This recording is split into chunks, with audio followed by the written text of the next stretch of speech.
कल मतदान है और करीब 4,11,000 वोटर जो हैं अपना मतदान करेंगे। डिप्टी कमिश्नर हमारे साथ हैं और कल क्या बंद रहेगा, क्या खुला रहेगा, विस्तार से जो है जानकारी लेते हैं। सर, किस तरह की तैयारियां हैं कल की? देखो, हमारे 365 बूथ है टोटल। जो आपने 4,11,000 मतदाता बताए हैं, उनकी 365 बूथ हैं। इसमें 26 वार्ड में चुनाव हो रहे हैं, जिसमें से 14 शहरी विधानसभा के हैं और 12 ग्रामीण विधानसभा के वार्ड हैं। एक मेयर पद के लिए चुनाव हो रहा है, तो अलग अलग मशीनें जा रही। मेयर पद के लिए अलग मशीनें जा रही हैं और वार्ड के लिए अलग मशीनें जा रही हैं। मतलब मेयर की वोट अलग मशीन में डालेगी, वार्ड के मेंबर की अलग डालेगी, पार्षद की। इसमें से हमारे 40 बूथ जो हैं वो सेंसिटिव हैं और 14 बूथ हाइपर सेंसिटिव हैं। टोटल हमारी 119 लोकेशन पे 365 बूथ हैं और हाइपर सेंसिटिव और सेंसिटिव में 12 लोकेशन उसकी सेंसिटिव बूथ की जो 40 बूथ पे है और 5 लोकेशन जो 14 बूथ हैं हाइपर सेंसिटिव उनकी है। और जैसे कि आपको विदित विद इन म्यूनिसिपल एरिया कल शराब के ठेके, होटल, सारे ढाबे, सिनेमा हॉल हमने कह दिया है, चिट्ठी भी निकाल दी है, धारा भी लगा दी है 163 BNS की। तो ये सब बंद रहेंगे। जो नहीं बंद करेगा उसके खिलाफ सख्त कार्रवाई करेंगे। सर, जो फैक्ट्रियां हैं या दुकानें हैं या शोरूम है, ये भी एक्चुअली ऐसा है, इसका मतलब ये होता है, आप समझे कि जो फैक्ट्री है, ढाबे मैंने क्यों कहे, ढाबे पे भी लोग काम करते हैं, वो वोट डालने नहीं जा पाएंगे। फैक्ट्री में भी लोग काम करते हैं। वैसे भी कल संडे है, छुट्टी रहेगी, फिर भी हमने सुनिश्चित किया है कि उसको ALC को कहा है, असिस्टेंट लेबर कमिश्नर को कहा है कि सारी फैक्ट्रियाँ कल बंद रही और जो बंद नहीं करेगा उसके खिलाफ हम कार्रवाई करेंगे। और गश्त भी रहेगी ALC की। और बाकी मेरा पानीपत वासियों से, खासकर जितने ढाबे वाले हैं और जितने ये हैं, वो अपना कोई लोकतंत्र की परंपरा को निभाते हुए अपनी बंद रखें और कोई कोताही ना बरतें उसमें, ताकि हमें कोई डिसिप्लिनरी एक्शन उनके खिलाफ लेना ना पड़े, कोई कार्रवाई करनी ना पड़े, कोई FIR दर्ज ना करानी पड़े। इसलिए नहीं तो हम FIR भी दर्ज करा सकते हैं।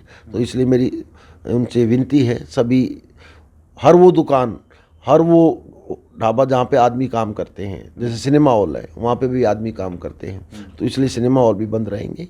मतदान के समय, मतदान का समय है, उस दौरान ये सब बंद रहेंगे। जैसे 6 बजे मतदान खत्म हो जाएगा, फिर अपने ढाबे चला सकते हो। मेन इंसार बाजार सब कुछ इसी में आता है। सब, मैं ये कहता हूँ, जो भी बाजार है, चाहे बाजार है, दुकान है, जिस पे एक आदमी, चाहे अपने कपड़े की दुकान है, उस पर एक बंदा तो बैठा है ना, और वो बंदा खुद भी बैठा है। आपने देखा होगा कि फिर मतदान कम होता है।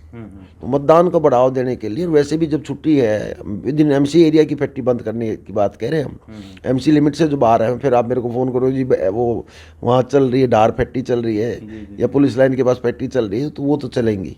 विद इन MC एरिया में ये चुनाव हो रहे हैं, तो विद इन MC लिमिट में कोई भी फैक्ट्री, कोई भी दुकान, कोई भी ढाबा, कोई भी सिनेमा हॉल नहीं चलेगा। जो चलेगा उस पर हम कार्रवाई करेंगे।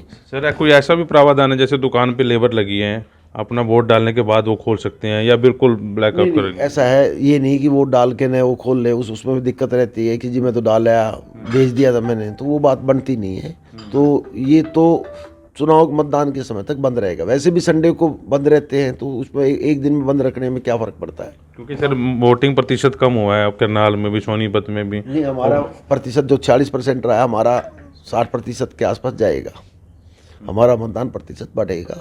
हमने स्वीप एक्टिविटीज़ तो नहीं थी इस बार, फिर भी हमने लोगों को हौसला अफजाई की है कि भाई अपनी वोट डालें, अपना पार्षद, अपना मेयर चुने। सर, आज अंतिम दिन है, इस दिन लोग क्या करते हैं, वोटरों को लुभाने के लिए कोई ना कोई तरीका अपना देते हैं। अगर ऐसी शिकायत है तो आपने ऐसा है, यदि ऐसी कोई बात होती है तो कार्रवाई करते हैं। उस बंदे का एज पर इलेक्शन कमीशन निष्कासन भी हो जाता है। आप कोई ऐसा आपकी संज्ञान में आए तो जरूर हमें बताइएगा, हम कार्रवाई करेंगे। सुरक्षा को लेकर क्या सर इंतजाम हो रहे हैं? सुरक्षा के लिए ऐसा है, हमारे को 2500 के करीब पुलिस फोर्स लगी है। हर एक में हम 2-2 आदमी मिनिमम डिप्लॉय कर रहे हैं। जहाँ जैसे बड़े बूथ हैं, 2 बूथ ऐसे हैं जैसे 8 के हैं, 4 बूथ ऐसे 7 के हैं, 8 बूथ ऐसे हैं जो 6 के हैं, तो उन पे ज़्यादा लगेंगे। तो 2,500 के करीब हमारे बंदे डिस्पैच होंगे। तो पोलिंग पार्टियाँ कोई 2,500 बुलाए हैं, उसमें से 365 है, 5-5 आदमी जाएंगे और 3-3 पुलिस वाले जाएंगे। जैसे सर कल इंडिया का मैच भी है, लोगों से क्या अपील करना चाहेंगे सुबह घर से जल्दी निकल कर? ऐसा है, मैच तो 1:30 बजे स्टार्ट होगा और वो भी डिपेंड करेगा कि इंडिया बैटिंग कब कर रहा है। यदि इंडिया की बैटिंग बाद में हुई तो आदमी कोई देखता नहीं, वो तो ये देख लेगा कि न्यूजीलैंड के कितने रन बने और उसके बाद बैटिंग पे जाके बैठता है।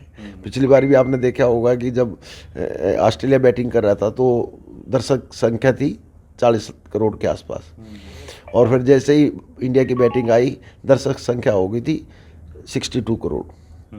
तो 22 करोड़ आदमी एकदम बैठ गए थे। तो लेट ही बैठते, वैसे भी 1:30 बजे मैच है, सुबह सुबह ही अपना वोट भुगता के आदमी आराम से मैच देखे, फिर वोट डाल के इलेक्शन का भी लुत्फ उठाए और मैच का भी लुत्फ उठाए।